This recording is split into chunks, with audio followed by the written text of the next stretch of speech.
Home minister ಹೇಳಿದ್ದಾರೆ 27,000 ಜನ ಆತ್ಮಹತ್ಯೆ ಮಾಡ್ಕೊಂಡು ಸತ್ತರು ಅಂತೇಳಿ. ಯಾಕೆ ಸತ್ತರು? ಕಾರಣ ಏನು? ಕೆಲವರು ಅನ್ನ ಇಲ್ಲದೆ ಸಾಯ್ತಿದ್ದಾರೆ, ಕೆಲವು ರೈತರು ಸಾಲಬಾಧೆಯಿಂದ ಸಾಯ್ತಿದ್ದಾರೆ, ಕೆಲವು ರೈತರು ಬೆಳೆ ಬೆಳೆದಿದ್ದೀವಿ ಅದಕ್ಕೆ ರೇಟ್ ಇಲ್ಲ ಅಂತ ಸಾಯ್ತದವು. ಇವತ್ತು ಕಬ್ಬಿನ ಬೆಳೆ ಒಂದು ಕಡೆ 3,300 ಅಂತೀರಿ, ಇನ್ನೊಂದು ಕಡೆ 2,800 ಅಂತೀರಿ. ಇಸಿ ರಿಕವರಿ ಎಷ್ಟಿದೆ, ತೂಕ ಎಷ್ಟಿದೆ, ಇದ್ರ ಪರಿಕಲ್ಪನೆ ಸರ್ಕಾರಕ್ಕಿಲ್ಲ. ಅಗ್ರಿಕಲ್ಚರ್ ಮಿನಿಸ್ಟ್ರಿಗೆ ಗೊತ್ತಾ ಒಂದು ಎಕರೆ ಕಬ್ಬು ಬೆಳೆಯೋಕೆ ಎಷ್ಟು ಖರ್ಚಾಗತ್ತೆ ಅಂತ? ಒಂದು ಎಕರೆಗೆ ತೊಗರಿ ಬೆಳೆಯೋಕೆ ಎಷ್ಟು ಖರ್ಚಾಗತ್ತೆ ಅಂತ ಗೊತ್ತಿದೆಯಾ?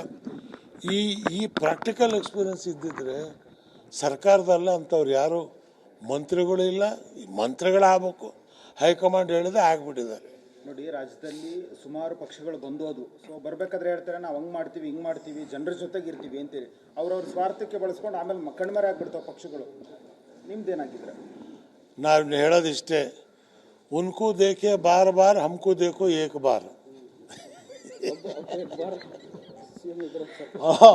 ಅವ್ರಿಗೆ ಪದೇ ಪದೇ ಅದೇ ಮುಖಗಳು ನೋಡಿದಿರಿ, ಈ ಮುಖನೂ ಒಂದ್ಸಲ ನೋಡಿ. ಜನತೆಗೆ ಒಳ್ಳೇದು ಮಾಡಬೇಕು ಅಂತ ಪಕ್ಷ ಕಟ್ಟಿದ್ದೀವಿ ಅಂತ ಹೇಳ್ತಿದ್ದೀರಾ ಸರ್. ಅಂದ್ರೆ ನಿಮ್ಮ ಈಗ ಯೋಜನೆಗಳೇನಿದೆ? ನಮ್ಮ ಯೋಜನೆಗಳು ನಾವು ಈಗಾಗಲೇ ಇದನ್ನು ಕೊಟ್ಬಿಟ್ಟಿದ್ದೀವಿ. 1-2 ಇದ್ರೆ ನಿಮಗೆ ಹೇಳ್ಬೋದು. ಇದನ್ನು ಓದಿ ನೀವು.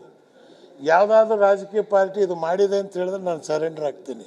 ನೋಡಿ ಸರ್, ರಾಜ್ಯದಲ್ಲಿ ಒಂದು ಸರ್ಕಾರ ಬಂತು, ಗ್ಯಾರಂಟಿಲೇ ಒಂದು ಅರ್ಧ ದಿನಗಳು ಕಳೆದೋಯ್ತು, ಈಗ ಅಧಿಕಾರದಲ್ಲಿ ಕಳೆದೋಗ್ತಿದೆ, ಜನರ ಸೇವೆ ಎಲ್ಲೋ ಮರ್ತಿದೆ ಅಂತೇಳಿ ಒಂದಷ್ಟು ಜನರು ಮಾತಾಡ್ತಿದ್ದಾರೆ. ಗ್ಯಾರಂಟಿ ಅದು ಪೂರ ಸಿಗ್ತಾ ಇಲ್ಲ ಎಲ್ರಿಗೂ. ಅವರೇ ಹೇಳ್ತಿದ್ದಾರೆ ದುಡ್ಡಿಲ್ಲ, ಬೊಕ್ಕಸ ಖಾಲಿ ಆಗಿದೆ, ಇನ್ನು ಸ್ವಲ್ಪ ದಿವಸ ಹೋದರೆ ಸಂಬಳ ಕೊಡೋಕೆ ದುಡ್ಡಿರಲ್ಲ. ಇವತ್ತು ಟ್ಯಾಕ್ಸ್ ಕಲೆಕ್ಷನಲ್ಲಿ ನಾನು ಯೋಜನೆ ಆಗೋದು ಉಪಾಧ್ಯಕ್ಷನಾಗಿದ್ದೆ. KSRTC 1ರಲ್ಲೇ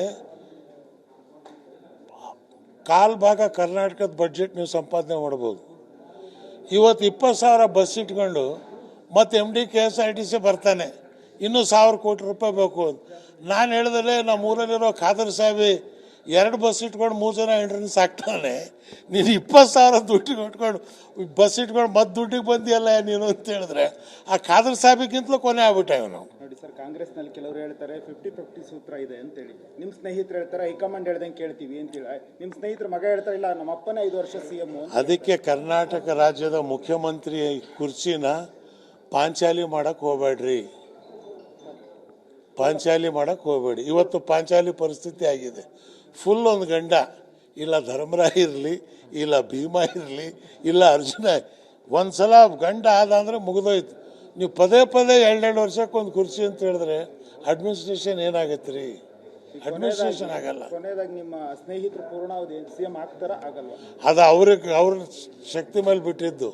ನಾನೇ ಇರ್ತೀನಿ ಅಂತ ಹೇಳೋ ಶಕ್ತಿ ಅವ್ರಿಗೆ ಬಂತು ಅಂದರೆ ಅವರೇ ಇರ್ತಾರೆ.